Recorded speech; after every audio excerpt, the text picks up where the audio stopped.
Coucou tout le monde, bienvenue ou re-bienvenue sur ma chaîne La Papote à Livres. Aujourd'hui, je vais vous faire un récap de toutes mes lectures du mois de novembre. C'est parti.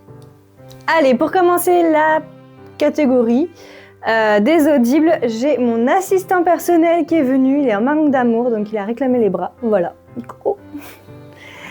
Et on va commencer tout de suite avec mon premier audible, donc j'ai terminé la saga de Vous êtes cordialement invité avec le tome 3 de Alex Sol. Donc on va retrouver les 4 amis, donc on a Hicham, Alex, Chloé et Soph pour leur dernière aventure. Donc pour rappel, ils se sont connus dans une colonie de vacances.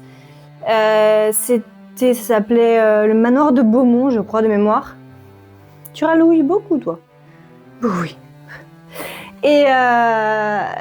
Et en fait, il s'est passé un incident quand ils étaient enfants. Ils se sont plus vus pendant 10-15 ans.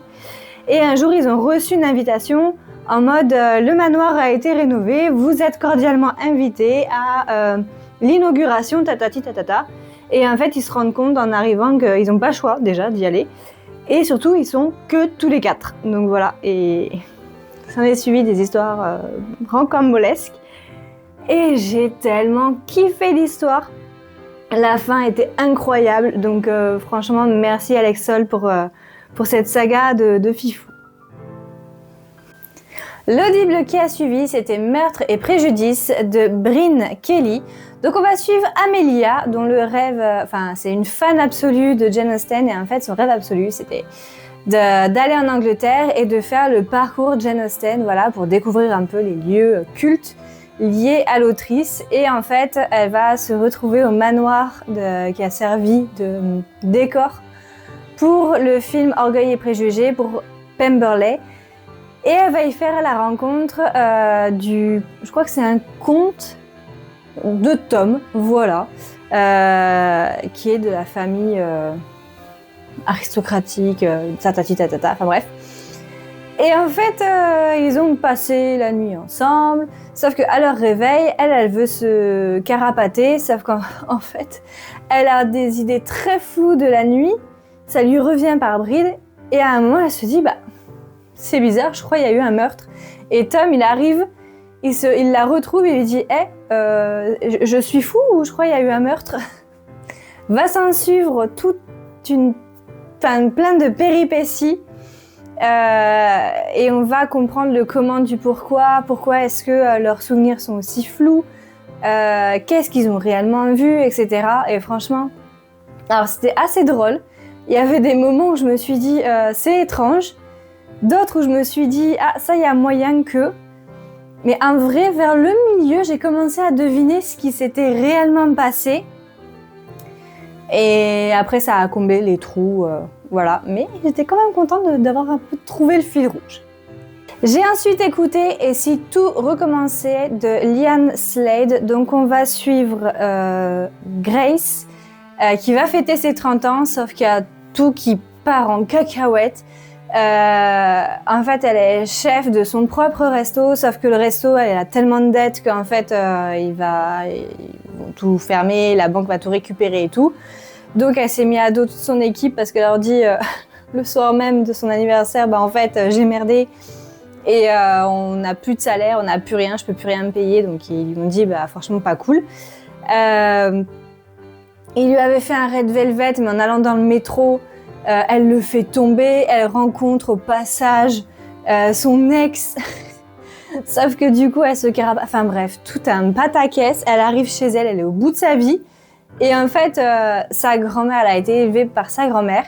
Et sa grand-mère lui avait dit qu'un soir de pleine lune, de sang, si tu mettais des cristaux, tu pouvais faire un vœu. Et en fait, elle fait une sorte de rituel à moitié bourré pour revenir 5 ans en arrière pour éviter toute la catastrophe qui a suivi, etc., pour reprendre, etc.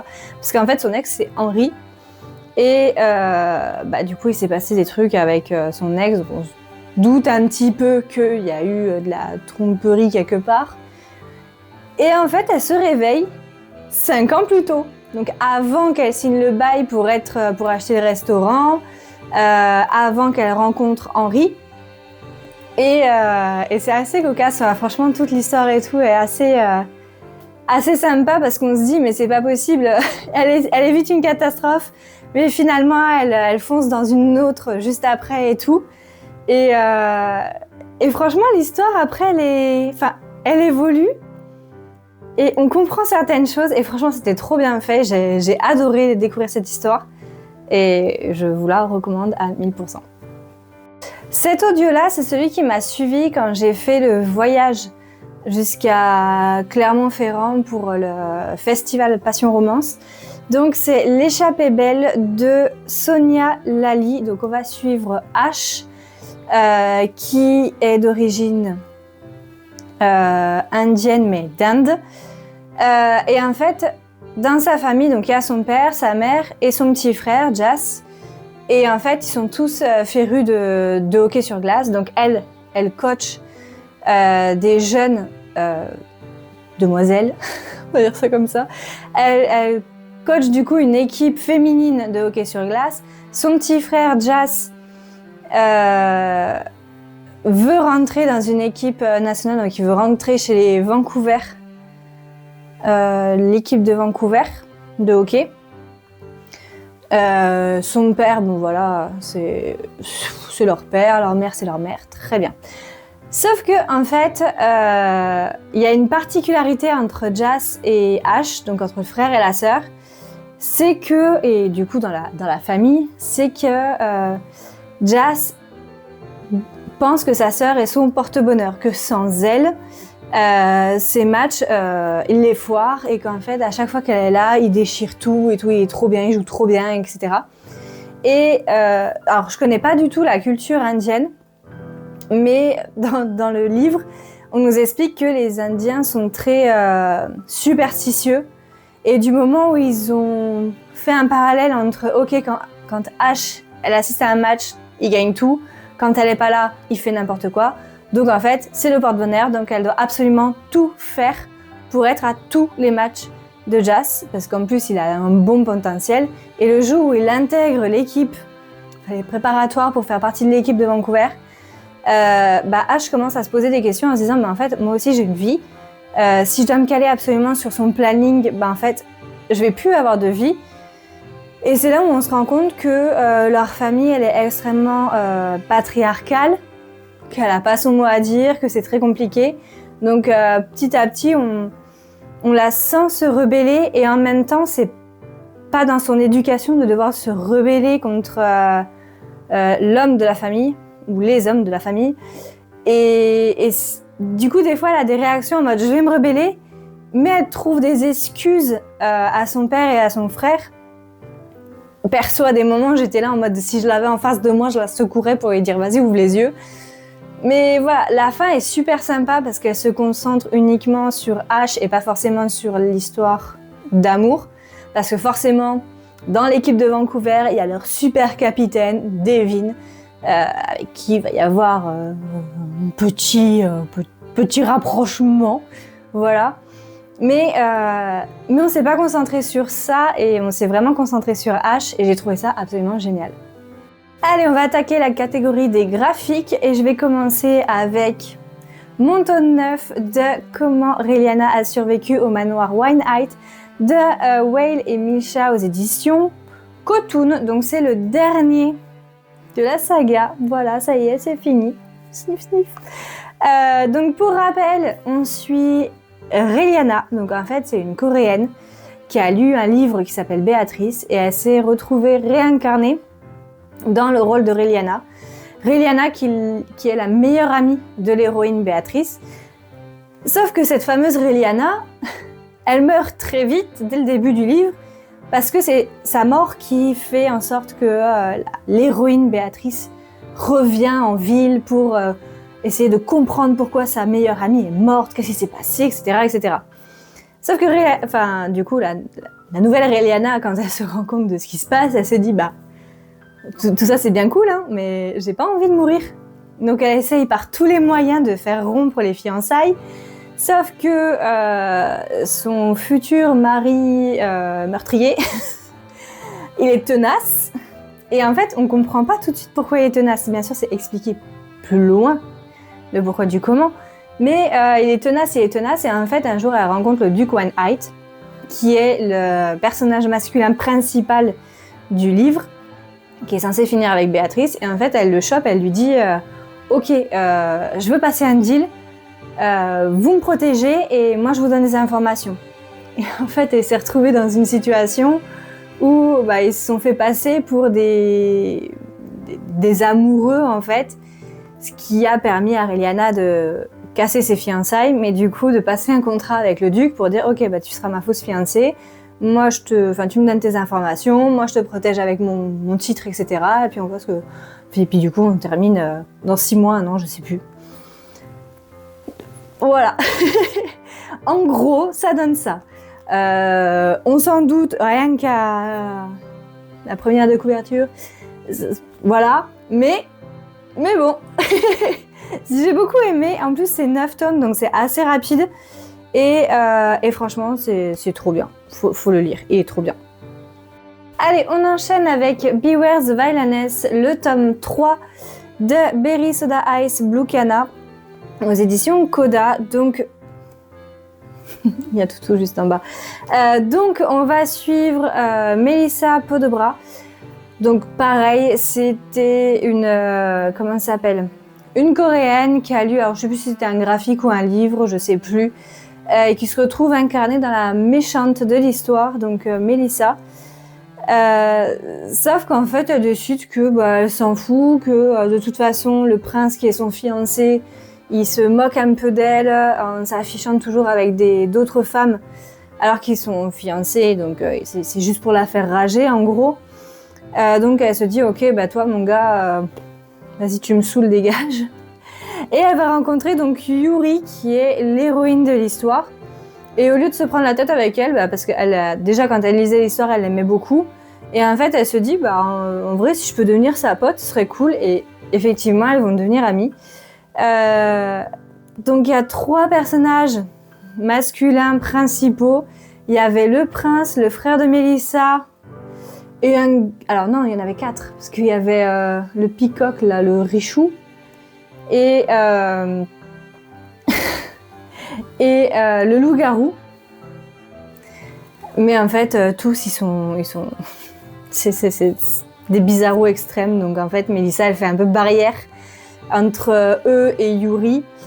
Et aidée de Nine, donc son majordome qui est aussi un loup-garou, et de sa femme de chambre, dont j'ai oublié le prénom, mais bon voilà, elle est très bien entourée, à chaque fois elle fait des actions trop drôles, et voilà. Le dernier des graphiques, c'est Morgana et Oz, le tome 3 de Miuli chez Coda. Donc pour rappel, on va suivre Morgana qui fait partie du clan des sorciers, et Oz qui fait partie du clan des vampires, et en fait les 2 clans se font la guerre. Et on commence cette histoire par les sorciers qui ont invité entre guillemets les vampires à boire un coup, à manger, pour essayer de trouver des solutions pour éviter de se faire la guerre encore plus. Sauf que ça se passe pas comme prévu. Et en plus à un moment Morgana, donc avant d'aller jusqu'au dîner, elle voulait un peu prendre l'air, histoire de se donner un peu du courage. Elle est tombée sur Oz, sauf qu'il lui a fait peur. Et du coup, elle a lancé un sort et elle l'a transformé en chat. Donc il était obligé de rester avec elle et ils ont appris à se connaître. Et franchement, c'est tout doux, tout mignon.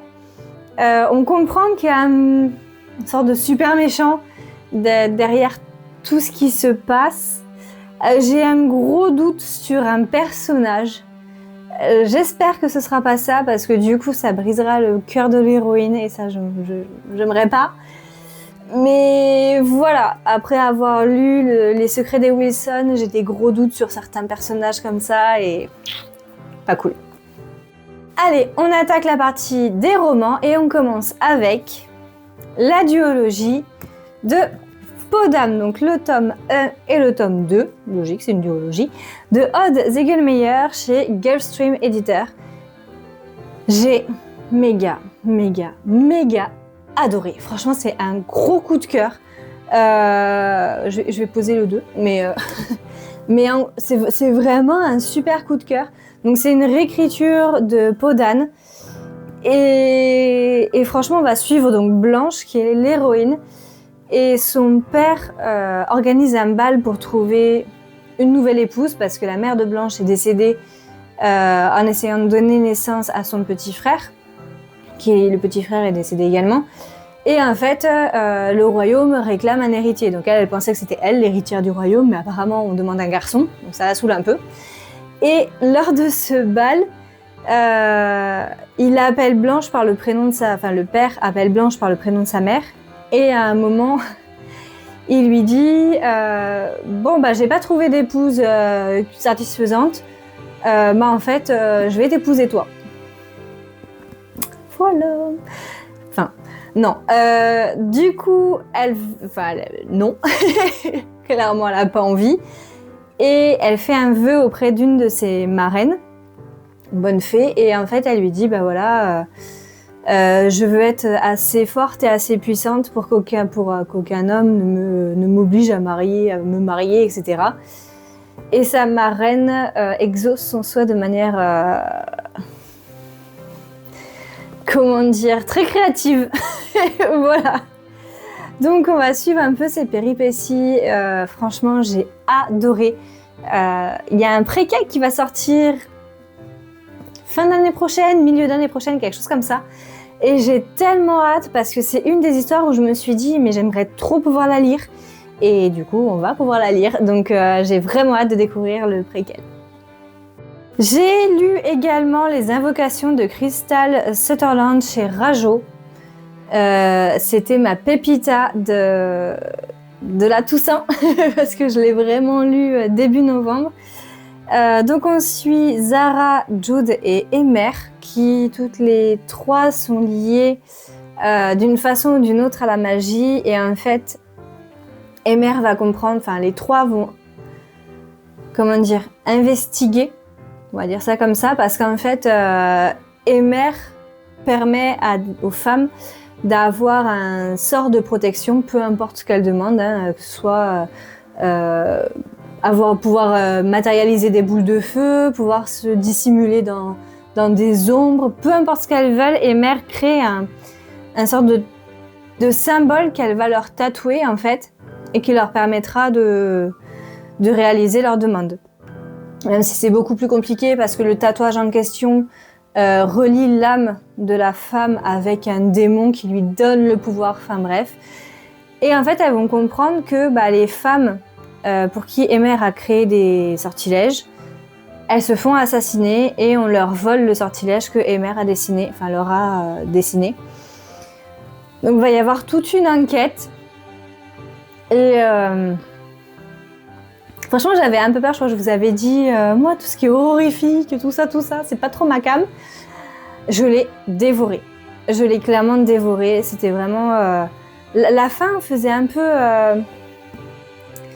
penser à un film, là, tout nul. Mince, comment ça s'appelle ? C'est un film où on arrive, il y a un mariage... Et en fait, la mariée doit jouer à un jeu, sauf que le jeu en question, c'est un cache-cache. Et si sa belle famille la trouve, il la zigouille parce qu'en fait, la famille a passé un pacte avec un démon ou le diable, je sais plus quoi.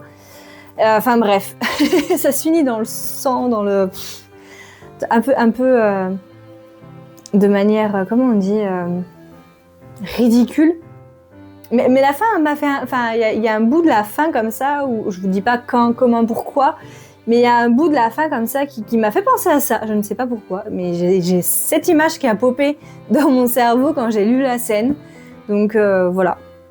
Mais sinon, franchement, trop bien la façon dont c'est amené, le coven et tout, le pourquoi du comment. Et en vrai, j'avais pas trop soupçonné le vilain. Parce qu'il y a d'autres vilains. Il y a un vilain, il y a d'autres, des plein de vilains à côté. Mais j'avais pas trop soupçonné, et en vrai, je suis un peu tombée sur les fesses en me disant « Ah bah non, il avait l'air cool, lui !» Voilà. Donc, bonne lecture. J'ai lu également Falling Like Leaves de Misty Wilson chez Elegy. Donc lui, pour ceux qui ont regardé mon vlog, du week-end Festival Passion Romance. Vous savez que je l'ai lu pendant le week-end, je l'ai terminé pendant le week-end. Donc on va suivre Elise qui est en fin d'année, dernière année de lycée.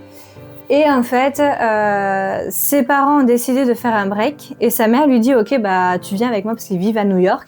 Et sa mère lui dit « Bah tu viens avec moi, on va à Bramble Falls », voilà, avec mon superbe accent. On va chez ta tante et ta cousine parce qu'en fait, on s'en va quoi. Donc Elise, elle est en mode, ben, je crois pas, non. moi, je suis bien à New York, donc elle a un peu du mal à s'intégrer. Surtout que le garçon avec qui elle avait super bien accroché un été, qui s'appelle Cooper, avec qui elle pensait que, enfin, ils s'entendaient bien et tout, il l'accueille hyper froidement, hyper pas cool et tout, donc elle se pose beaucoup de questions. Et du coup, on suit un peu son cheminement, un peu à la... Ouais, téléfilm d'automne, quoi. Je peux pas vous dire téléfilm de Noël, parce que c'est clairement pas la saison de Noël, mais un super téléfilm d'automne, et voilà, dans ce petit...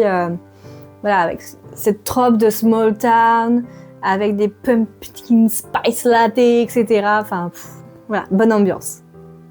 Le dernier roman dont je vais vous parler, qui a fait partie de mes lectures de novembre, c'est La Société très secrète des sorcières extraordinaires de Sangu Mandana chez Lumen. Donc ça fait partie de ma pile à lire, je crois, depuis début d'année, fin d'année dernière, quelque chose comme ça. Ma sœur n'a pas arrêté de me pousser à le lire en me disant qu'il était trop bien. Et effectivement, il est trop bien. Voilà, non, je plaisante. Donc on va suivre Mika, qui est une sorcière, elle fait partie d'un sorte de coven. Sauf que y a une particularité, c'est qu'elle se retrouve tous les 3 mois, je crois, pour une soirée exceptionnelle. Parce qu'elles doivent se cacher, elles doivent cacher leur magie, elles doivent en parler à personne, elles doivent pas du tout se contacter, etc. etc. Et en fait, un jour, elle reçoit une annonce pour dire « Ok, bah nous, ce qu'on cherche, c'est une nounou pour 3 sorcières. » Et du coup, elle se dit bah, « C'est trop bizarre !» Et en fait, elle y va et on lui explique que on a besoin d'elle pour apprendre la magie à 3 petites sorcières. Donc déjà, quand elle arrive, elle se dit « Mais 3 sorcières sous le même toit, ça s'est jamais vu. » Apprendre la magie, oui, pourquoi pas. Mais j'ai jamais appris la magie à qui que ce soit. Enfin bref. C'est super cosy, super mignon. Il y a un toutou trop chou. Voilà. C'est vraiment... en plus, les 3 petites filles, elles ont toutes des personnalités très spécifiques, mais elles sont toutes attachantes. Enfin, tout le monde est attachant dans ce livre et on a tous envie de les protéger, de leur faire un gros câlin. Donc, très très bonne lecture, très belle découverte. Allez, c'est tout pour cette vidéo. J'espère qu'elle vous aura plu. N'hésitez pas à me mettre en commentaire s'il y en a que vous avez lu ou que, au contraire, vous avez envie de découvrir. Et si vous avez des recommandations, n'hésitez pas également. Je vous laisse partager, vous abonner, liker, commenter. Et pour ceux qui sont timides, vous pouvez mettre des petites citrouilles par rapport à Falling Like Leaves. Voilà, tout simplement. Ciao, ciao! L'audible qui a suivi, c'est Meurtre et préjudice de Brynne Kelly. Et il faudrait pas que je me décale en vrai pour que tu puisses mettre les bidules? Ah, il y aura des bidules? Bah ouais! Ah bah oui alors! Ah merde!